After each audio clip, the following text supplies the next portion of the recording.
Nangyari na kasi. Dinala nyo na siya doon eh. Under the false claim na pwede nyo gawin because of this. But you did not complete the whole statement. Kung kinonsider nyo yung pursuant to the applicable extradition laws and treaties, hindi dapat nangyari yun. So ngayon, kung halimbawa nag-argue kayo sa Supreme Court, nangyari na yun. Ando na yung mama, di ba? Your Honor, if I may also explain, I have no knowledge or participation whatsoever in the events. Hindi, okay naman yun. Kaya tinuro ka kasi ni... Sa video na panood natin, yan yung bagong sekretary ng Department of Justice ngayon na pumalit kay dating Boying Remulla, sapagkat si Boying Remulla napunta na sa Ombudsman.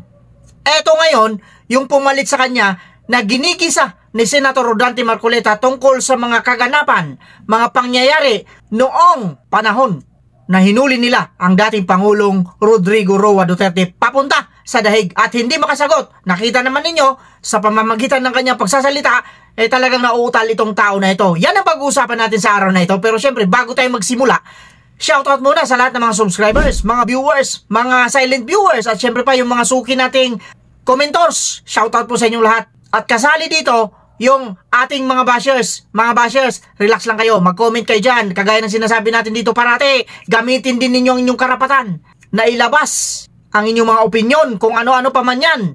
Para talagang kompletuhin nyo na yung inyong pagiging basher. Ngayon, kagaya ng sinasabi natin dito, ang tatalakayin natin ngayon ay tungkol sa paggisa. Ito yung mga naririnig natin.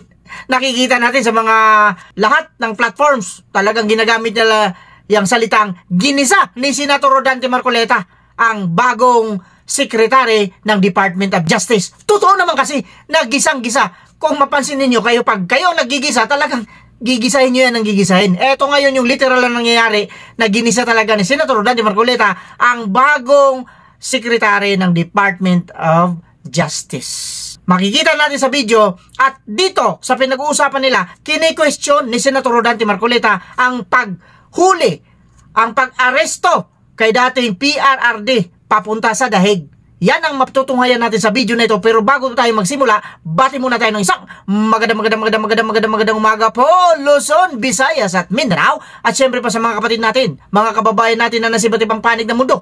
Magandang umaga, magandang tanghali, magandang hapon, magandang gabi po sa inyong lahat dyan. Kamusta na po kayo? Nandito na naman po ang inyong lingkod, Boss Rick, ang Pilipinas. Ano na nga bang nangyayari sa ating bansa ngayon? Kagaya ng video na tatalakayin natin, talagang pinag-uusapan dito kung papaano nila ginawa, papaano nilang inaresto itong dating presidente na si Tatay Digong, kung tawagin.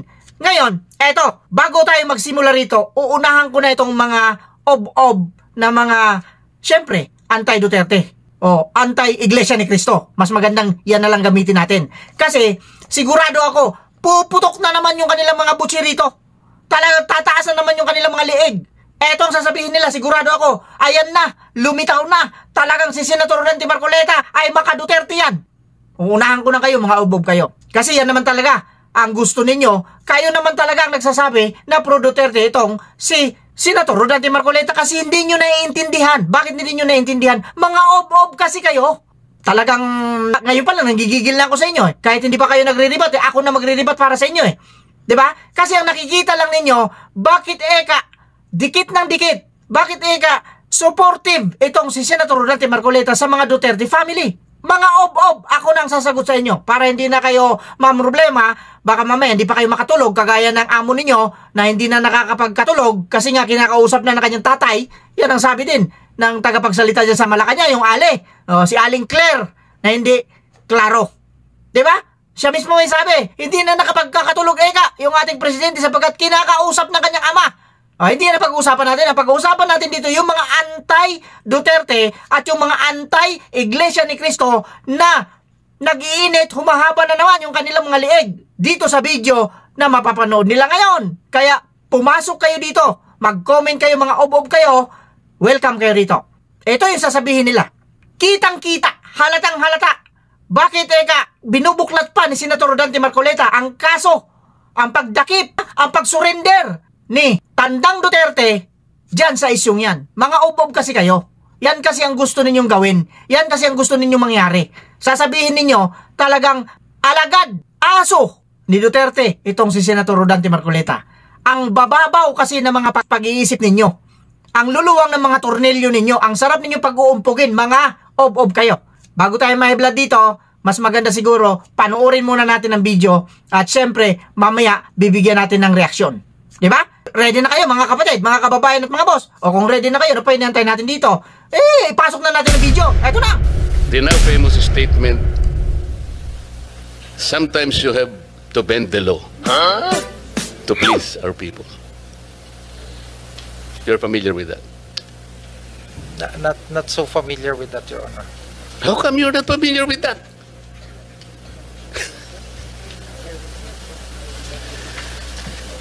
May I refresh your memory?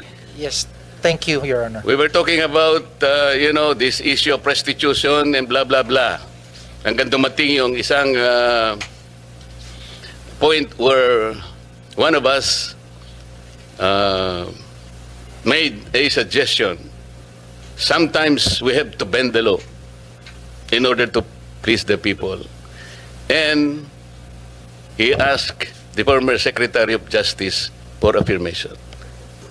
Am I correct, Mr. Secretary? And the Secretary said, yes, sir. You agree with the affirmation of the Secretary of Justice? I do not agree. Thank you. I do not agree because basically in implementing the law, there are positions you can take. But bending the law is not one of them, Your Honor. Buti na lang ganyan ang sinagot mo. Kasi sa ibang mga interview, sinasabi niya, bending the law is okay, basta wag lang breaking the law. How can you accept that kind of statement? You cannot bend the law. No one is above the law, sabi pa nga natin.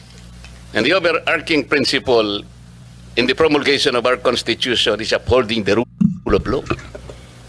No one should bend the law. Not even in imagination. Mahirap po yun. Kasi kung sinabi mong you agree, ang dami po kasi nagte-text sa akin, Yusek Andres.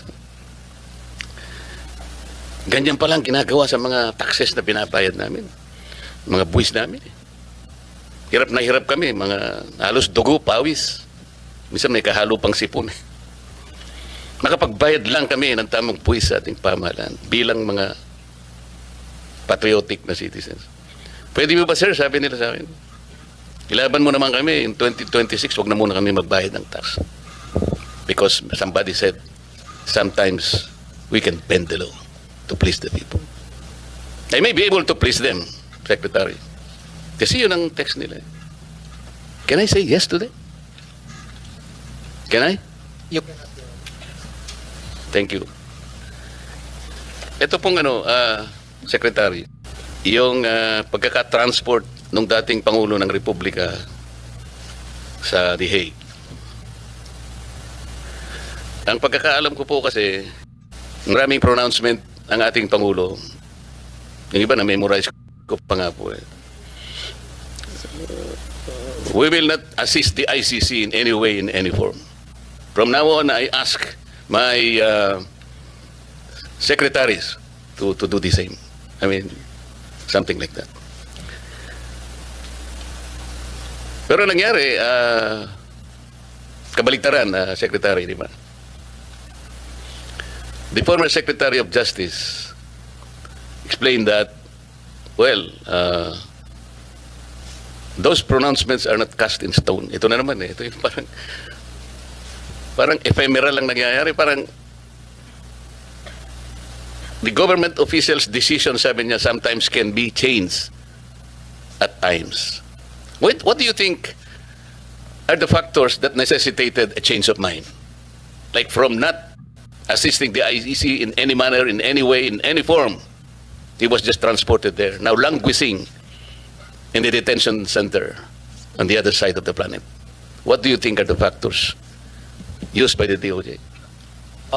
First, Your Honor, if I'm not familiar to the particular circumstances that the particular facts that which made the secretary made the actions before. Who is familiar? Who is familiar from and second, Your Honor, if I also may state, the matter is pending now with the matter before the Supreme Court. So the position, the legal position on the actions of the former Secretary of Justice has been elucidated with the court. But for the Department of Justice, it's Chief Dennis Chan who made the argument and presented the position of the DOJ in this regard, Your Honor. My question is, what are the factors that necessitated a change of mind from not helping the ICC in any way, in any form, which is a policy matter, with the reverse? That happened. I'm not privy to that, Your Honor. Who is privy? Kasi parang, Your Honor, it may be the former secretary, now the ombudsman. oh, wala na siya sa DOJ, nasa ombudsman na siya. Alam nga naman ipatawag natin siya rito.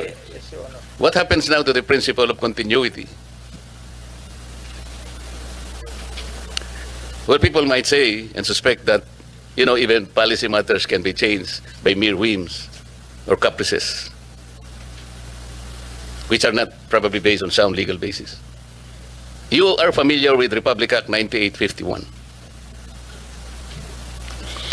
This is our Philippine Act on crimes against international humanitarian law, genocide, and other crimes against humanity.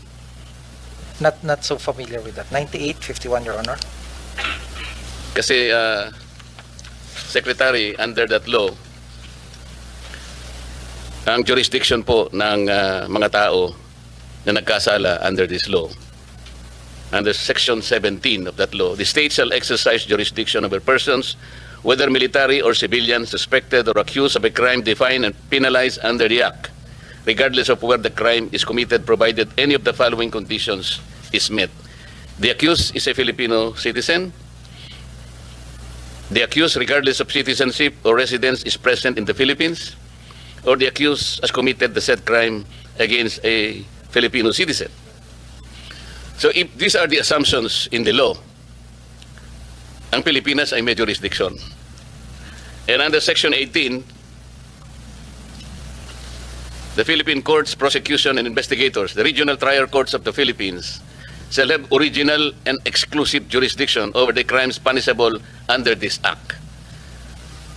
Ngayon po, if we consider the applicability of this law, bakit po na-transport yung dating Pangulo natin at hindi natin nilitis sa sarili po nating jurisdiction?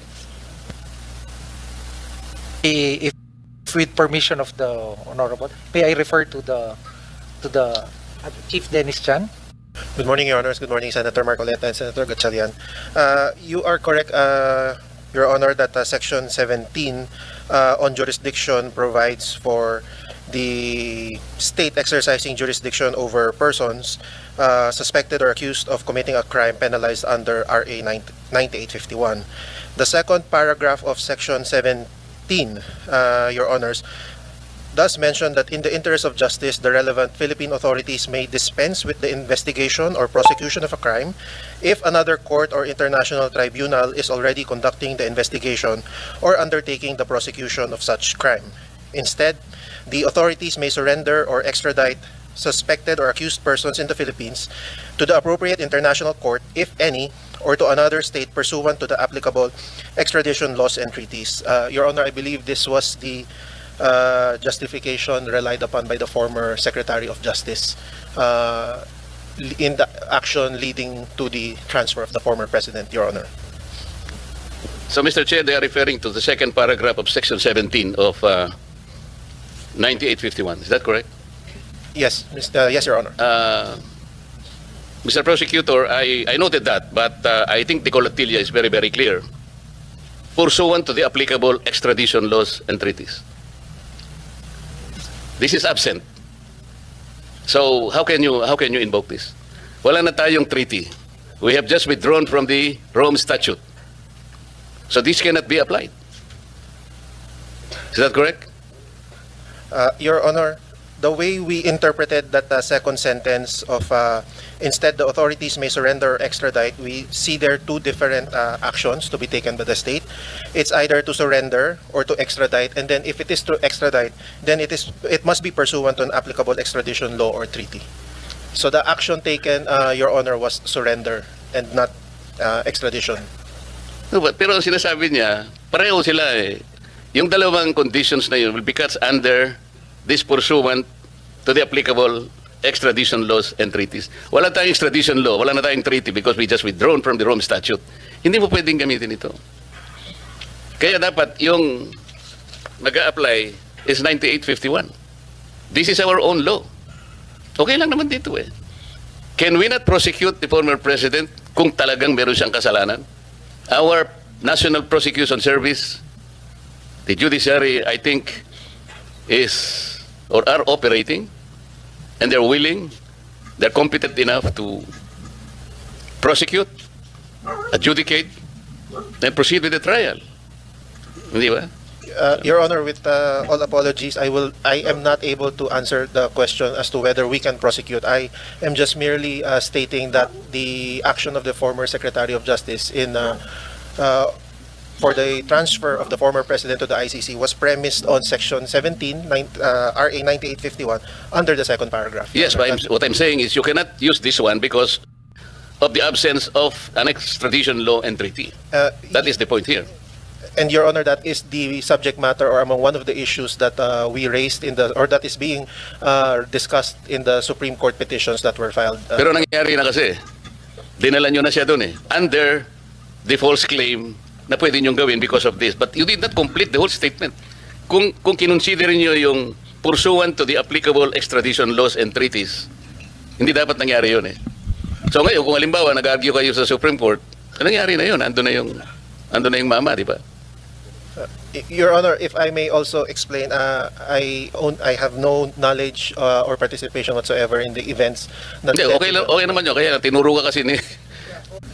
Yes, Your Honor, to explain the legal justification or premise on... Yeah, but the legal justification is wrong. We submit, Your Honor, although that is already pending before the Supreme Court, Your Honor. Thank you. You're welcome, Your Honor. Chair, salamat po. Alam ninyo, sa bidyong pinalabas natin ngayon, marami na naman ang iiyak dito. Unang-una ang iyak dito, yung mga anti-Duterte, anti-Iglesia ni Cristo. Yan ang unang masasaktan. Yan ang unang magre-react. Ano sasabihin nila rito? Ayun na, talagang lumabas na sa kulay ni Senator Rodante Marcoleta na siya nga ay isang alagad ng mga Duterte. Alagad ng mga kriminal. Alagad ng mga kawatan. Diba? Yan naman talaga ang sinasabi ninyo, mga ubob kayo. Pero kung kawatan na rin lang ang pag-uusapan, kamusta ang mga kawatan dyan na nagiging boss ninyo ngayon? Kamusta? Yung magiging state witness pa, hindi ba? Ano sinasabi ng mga tao dyan? Buhaya, kawatan. Tapos ipinagmamalaki ninyo? Eto kasi yan, ganito eh.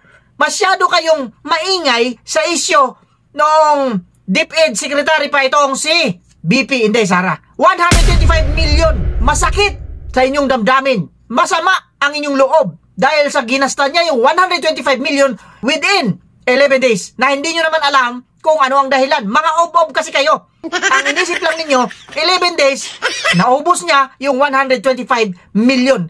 Ako man, kaya kong ubusin yan within 10 days. Mga ob-ob kayo. Subukan nyo akong bigyan ng 125 million. Kaya kong ubusin yan. Kahit 10 araw lang.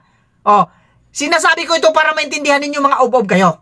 Pero hindi yan ang issue natin. Ang issue natin dito, kamusta yung bilyon-bilyong flood control ghost project? Bakit tahimik kayo mga ubob kayo? Bilyon versus milyon. Sino ang mas malaki? Malaki ang tama ninyo. Mga ubob kasi kayo. Diba? Bakit? Bayad kayo eh. Bayad kayo kaya pinagtatanggol ninyo kahit mali.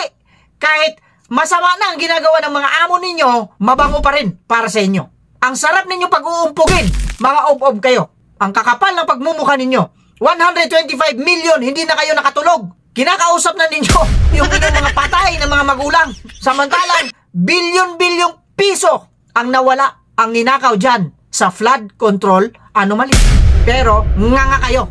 Wala kayong alam. Pilit ninyong ipinagtatanggol. Pilit ninyong pinapakita, pilit ninyong pinapalabas na malilinis pa rin yung mga ob-ob na mga kandidato, na mga politiko na sumusuporta sa inyo. Kayong mga vloggers ang kausap ko rito. Mga ob-ob kayo, ang sarap ninyong pag-uumpugin. Mga upob kayo. Yan naman talaga sasabihin nyo. Kagaya ngayon, itong ginawa ni Senator Rodante Marcoleta, malamang ikakabit na naman ninyo ito sa mga Duterte. Bakit? Ipinaglalaban niya kasi yung proseso kung bakit napunta at dinala ninyo ang dating Pangulong Digong sa The Hague. Hindi ninyo naintindihan yung batas na sinasabi dyan ni Senator Rodante Marcoleta. Paano nyo kasi maintindihan? Kasi nga, mga tanga kayo, mga ob-ob kayo, mga Ang sarap talaga magmura dito eh. Pag ganito kausap ko, isang araw magla-live ako pag mumurahin dito mga animal na ito eh. May mga vloggers dyan, nagmumura lang, nagmumura ng nagmumura.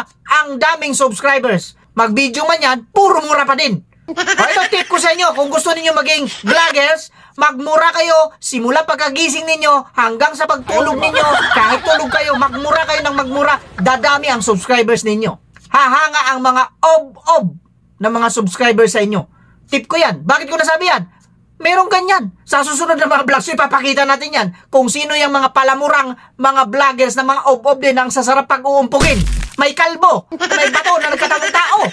Ilalabas natin yan, ilalantad natin dito yan. Dahil sa pagmumura nila, dumarami yung kanilang subscribers at kasi nga mga tangie yung kanilang mga subscribers. Palamura din kasi. Kaya gusto nila yung palamura na vlogger. Samantalang tayo dito, hindi man tayo marunong magmura, puro ob-ob. Ang alam natin dito, hindi sila magsusubscribe dyan. Bakit? Nasa katuwiran kasi tayo. Yung totoo kasi ang sinasabi natin, samantalang sila, kabaliktaran ng totoo. Ano ba kabaliktaran ng totoo? Oto-oto. Di ba? Mga oto-oto kasi kayong, baliktarin yung totoo, di ba? Oto-oto. Pasensya na po mga kapatid, mga kababayan at mga boss. Ganyan talaga tayo makipag-usap sa mga halang, ang mga bituka, mga animal. Yung tawagin natin dito sa social media, mga ob-ob. Sana po, naliwanagan kayo. At kayong mga ob-ob na mga vloggers, mag-comment kayo dyan sa baba. With that, kagaya na sinasabi natin dito, mag-iingat po tayong lahat. Pwera lang sa mga taong ob-ob. Ob-ob. Ob-ob.